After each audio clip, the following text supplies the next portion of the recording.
Over 100 warships, 5,000 hoplites, one man's promise. And the city that hated him still begged him to lead them. Not who betrayed Athens, but what that makes wronged people beg the man who wronged them to command them again. In 415 BCE, Athens sent over 100 warships and roughly 5,000 hoplites to invade Sicily, the largest expedition it had ever staked on one man's promise. Command there was not a rank, it was credit a crowd could recall in an afternoon. He had drawn heavily on it, and the fleet in the harbor was the loan made visible. Then, days before it sailed, the sacred stone herms were smashed across the city in the night, the culprits never proven despite the trials. Athens read it as conspiracy, and suspicion fell on the men closest to the expedition. The loan and the accusation left on the same tide. Every side that took him back would pay the same price to learn the same lesson too late. Welcome to the Tactical Historian, where battles are read like blueprints. We go back to the morning the altar smoke still hung over Piraeus before the ships had cleared the harbor mouth. The recall order reached the fleet of Sicily as a summons, not a disgrace. Athens had voted to bring Alcibiades home to stand trial for impiety, and the state trireme sent to fetch him carried the courtesy of a command escort rather than chains. He was to sail back and answer judges who had, in the weeks he was away, already half decided his guilt.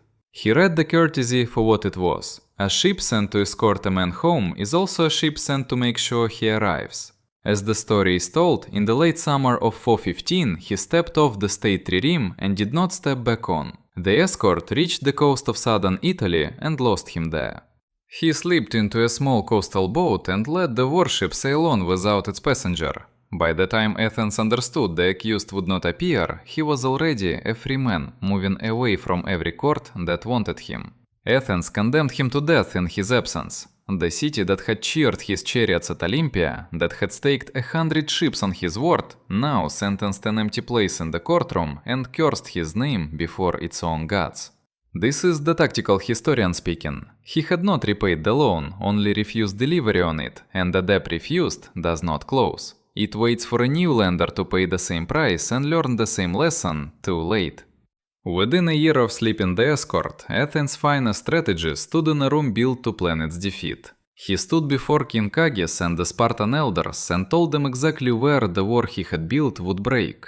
What he sold was not a sword but a map, the timing, the soft joints of an Athenian war he had helped design.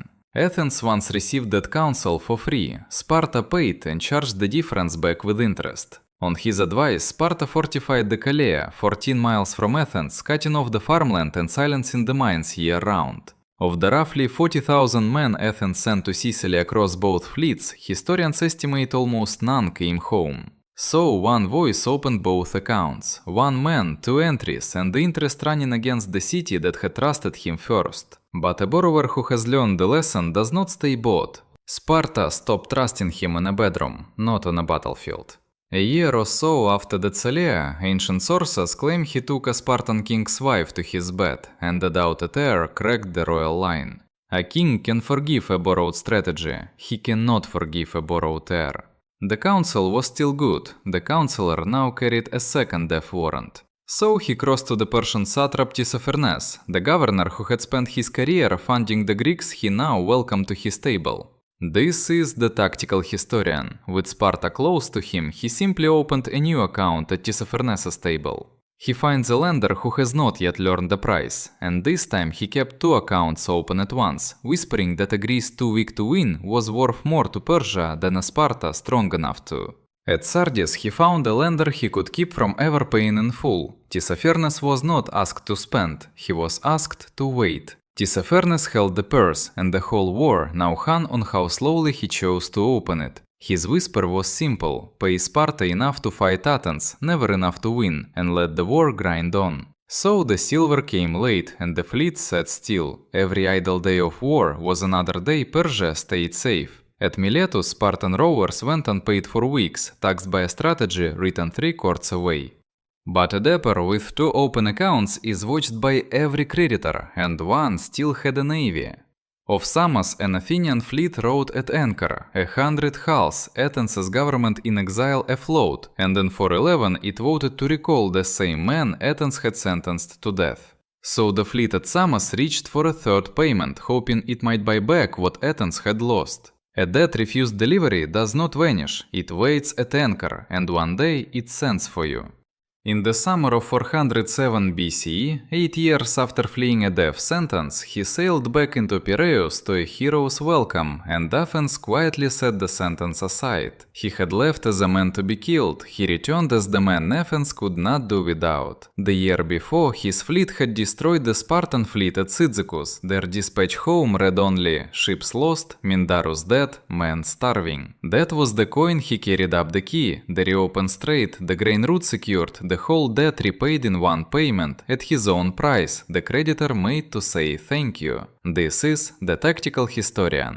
But a debt paid on the debtor's terms is not a debt settled. Athenian elders and dock officials stood apart from the cheering, arms folded, certain they would be the exception. Such a repayment buys a receipt, not a settled account, and the interest runs on under the cheering. He had come back to balance the ledger, he had only reopened it in his own hand before the whole harbor. So the ledger balances, not in triumph, but in subtraction. A year after the harbor cheered him home, a subordinate lost a minor engagement at Notium in his absence. The elders who had stood apart, certain they would be the exception, were the first to learn they were not. Athens had loaned him command the way a weary creditor lends, and Notium was the first missed payment. It stripped him without waiting for his return. He did not flee this time. He withdrew past Athenian reach and died in exile in Phrygia around 404 BCE on a fortified Persian estate, killed by men sent on Spartan orders or with Athenian consent, the two bled creditors settling the account between them without him in the room. So weigh what each side paid. Athens had spent 2 fortunes on his genius, and now spent a third learning to live without it.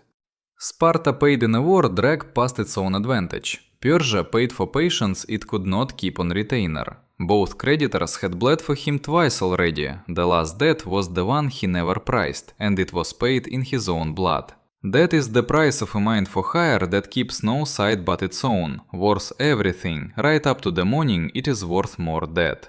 He had trusted no one but himself with the fleet, and the one time he stepped away it cost him everything. The debt he never priced was paid in his own blood, on a lonely hill, with no side left to save him. Athens finally understood the man it had begged to lead it again. So which of the 3 powers walked away with the worst bargain?